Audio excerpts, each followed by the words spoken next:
Hi everyone, எல்லாரும் எப்படி இருக்கீங்க? நல்லா இருக்கீங்க அப்படின்னு நம்புறேன். இன்னைக்கு நம்ம சேனல்ல செம்ம குயிக் அண்ட் ஈஸியா செய்யற மாதிரியான ஒரு ஸ்வீட் ரெசிபி தான் பார்க்க போறோம்.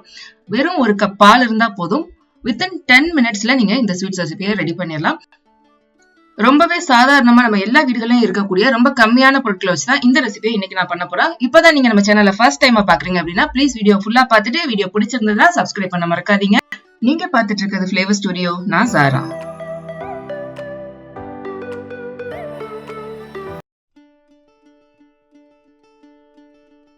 இந்த ரெசிபி செய்யறதுக்கு முதல்ல ஒரு கப் அளவு திக்கான பால் எடுத்து நம்ம காய்ச்சி எடுத்துக்கலாம். கலருக்காகவும் பிளேவருக்காகவும் கொஞ்சமா நான் குங்குமப்பூ சேர்த்துக்கிறேன். குங்குமப்பூ இல்லைன்னா ஒண்ணுமே பிரச்சனை இல்லை. 2 ஏலக்காய் தட்டி போட்டுட்டு கலருக்காக நீங்க ஃபுட் கலரோ அல்லது மஞ்சத்தூளோ சேர்த்துக்கலாம். இப்போ இதுல அரை கப் அளவு சுகர் சேர்த்துட்டு நல்லா கரைச்சி விட்டுக்கிறேன். ரொம்ப தித்திப்பா வேணாம் அப்படின்னு நினைச்சீங்கன்னா சுகரோட அளவை நீங்க கம்மி பண்ணிக்கோங்க. அடுப்பை மிதமான தீயில வச்சு நம்ம மைல்டா இதை காய்ச்சி எடுத்துக்க போறோம்.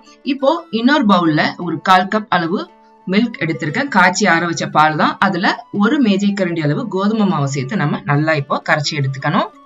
கட்டிகள் இல்லாத மாதிரி கரைச்சி எடுத்துக்கோங்க. இந்த ஸ்வீட் ரெசிபி பாத்தீங்க அப்படின்னா சாப்பிடறதுக்கு கிட்டத்தட்ட ரசமலாய் மாதிரியான ஒரு டேஸ்ட்ல தான் இருக்கும். இதை நம்ம இன்ஸ்டன்ட் ரசமலாய் அப்படின்னு கூட சொல்லலாம். செம்ம ஈஸி, அதே சமயம் ரொம்ப டேஸ்டா இருக்கும். இப்போ நம்ம கரைச்சி எடுத்த கோதுமை மாவை பால் கொதி வர ஆரம்பிக்கிறதுக்கு முன்னாடி அதுல சேர்த்துட்டு நம்ம நல்லா கலந்து விட்டுக்கலாம். ஒரு பிஞ்ச் அளவு உப்பு நம்ம சேர்த்துக்கணும். அடுப்பை மிதமான தீயிலே வச்சு நல்லா நம்ம எப்போதும் எப்படி பால் காய்ச்சோமோ அந்த மாதிரி இதை காய்ச்சி எடுத்துக்க வேண்டியதான். நான் இதுல ஒரு 2 சிட்டிகை அளவு மஞ்சள் தூளும் சேர்த்திருக்கேன். குங்குமப்பூவோட கலர் கொஞ்சம் கம்மியா இருக்க மாதிரி இருந்துச்சு. சோ அதனால நான் மஞ்சள் தூள் கொஞ்சமா சேர்த்துக்கிட்டேன். பால்ல கோதுமை மாவு சேர்க்கவும் பாத்தீங்கன்னா பால் கொஞ்சம் கொஞ்சமா திக்காக ஆரம்பிக்கும். அதே மாதிரி அடி பிடிக்கிற மாதிரியும் ஆகும். சோ ரொம்ப கவனமா நெருப்பை குறைவாவே வச்சுட்டு நல்லா மிக்ஸ் பண்ணி விட்டுக்கிட்டே இருங்க. நம்ம நார்மலா ரசமலாய் எல்லாம் பண்ணும்போது பாத்தீங்கன்னா நம்மளுக்கு அதிகமா டைம் தேவைப்படும். பாலும் நம்மளுக்கு கொஞ்சம் அதிகமா எடுத்து அதை நல்லா சுண்ட காய்ச்சி தான் செய்வோம் இல்லைங்களா? ஆனா இந்த ரெசிபிக்கு நம்மளுக்கு சட்டுன்னு ரெடி ஆயிடும். நம்ம கோதுமை மாவு கலக்கும் போது மலாய் நல்லா திக்காகிறதுனால உங்களுக்கு ரொம்ப சுலபமா சீக்கிரமா பண்ணிட முடியும்.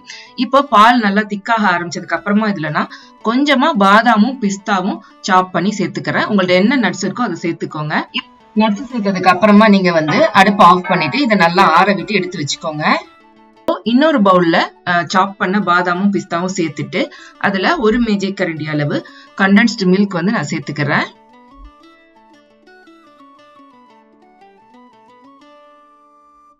கண்டென்ஸ் மில்க் பாத்தீங்கன்னா நம்ம ஒரு பைண்டிங் ஏஜென்டா தான் இதுல யூஸ் பண்றோம். ஒருவேளை உங்ககிட்ட கண்டென்ஸ் மில்க் இல்ல அப்படின்னா ஒன்னும் பிரச்சனை இல்ல. மில்க் பவுடர் வீட்டுல இருந்ததுன்னா கொஞ்சமா அதை சேர்த்துட்டு லைட்டா தண்ணி தெளிச்சு விட்டு நீங்க நல்லா மிக்ஸ் பண்ணி இந்த மாதிரி ஒரு பேஸ்டா வர்ற மாதிரி கலந்து எடுத்துக்கோங்க. இந்த நட்ஸ் பாத்தீங்கன்னா நம்ம ஸ்வீட்ஸோட ஸ்டஃபிங்கா தான் ரெடி பண்ணிட்டு இருக்கோம். ஒருவேளை உங்ககிட்ட நட்ஸ் இல்ல கண்டென்ஸ் மில்க் இல்ல அப்படின்னா ஒண்ணுமே பிரச்சனை இல்ல. ஜஸ்ட் நீங்க ஸ்டஃபிங்க ஸ்கிப் பண்ணிட்டு ஜஸ்ட் ஸ்வீட் மட்டுமே கூட பண்ணி சாப்பிடலாம். இப்போ 2 ஸ்லைஸ் வெள்ளை பிரெட் எடுத்திருக்கேன். இதை நல்லா இந்த மாதிரி ரோல் பண்ணி எடுத்துக்க போறேன். ரோல் பண்ணிட்டு சின்ன சின்ன ரவுண்ட் ஷேப்ல நான் கட் பண்ணி எடுத்துக்க போறேன்.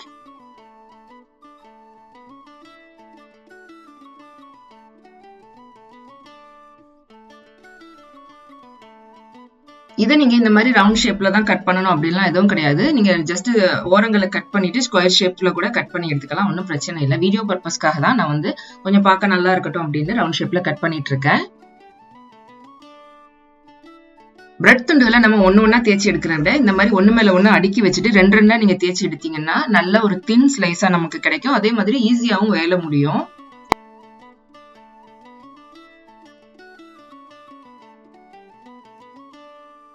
இப்போ இதே மாதிரி மீதி இருக்கிற பிரெட் துண்டுகளையும் நம்ம ரவுண்ட் ஷேப்ல கட் பண்ணி எடுத்துட்டு வந்துடலாம். நான் இன்னைக்கு 6 துண்டுகள் பிரெட் யூஸ் பண்ணிருக்கேன்.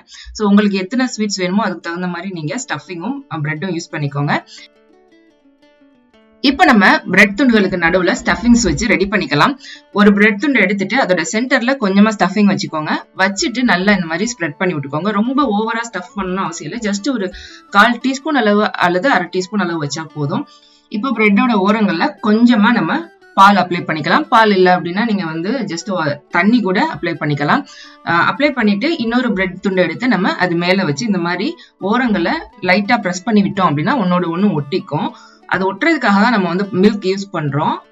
பால் அதிகமா நீங்க யூஸ் பண்ணிட்டீங்க அப்படின்னா பிரிஞ்சுக்கிட்டு வர ஆரம்பிச்சிடும். சோ ரொம்ப மைல்டா அப்ளை பண்ணிட்டு இந்த மாதிரி ஒட்டி எடுத்துக்கோங்க. இதே மாதிரி நம்ம மீதி இருக்கிற எல்லா பிரெட் துண்டுகளுக்குள்ளேயும் ஸ்டஃபிங் வச்சுட்டு எடுத்துட்டு வந்துடலாம். இப்போ நம்ம ரெடி பண்ணி வச்சிருக்க பிரெட் துண்டுகளை இந்த மாதிரி ஒரு பிளேட்ல அரேஞ்ச் பண்ணிட்டு நம்ம காய்ச்சி ஆற வச்சிருக்க பால் அது மேல ஊத்தி கொஞ்ச நேரம் நம்ம நல்லா ஊற விட்டுக்கலாம். இந்த ஸ்வீட் ரெசிபி பாத்தீங்க அப்படின்னா நல்லா இந்த பாலெல்லாம் ஊத்திட்டு ஓவர் நைட் ஃப்ரிட்ஜில் வச்சு நல்லா சில் பண்ணி எடுத்து சாப்பிட்டீங்கன்னா செம்ம டேஸ்டா இருக்கும். இல்ல உங்களுக்கு உடனே சாப்பிடறதுனாலும் சாப்பிடலாம், நல்லா தான் இருக்கும்.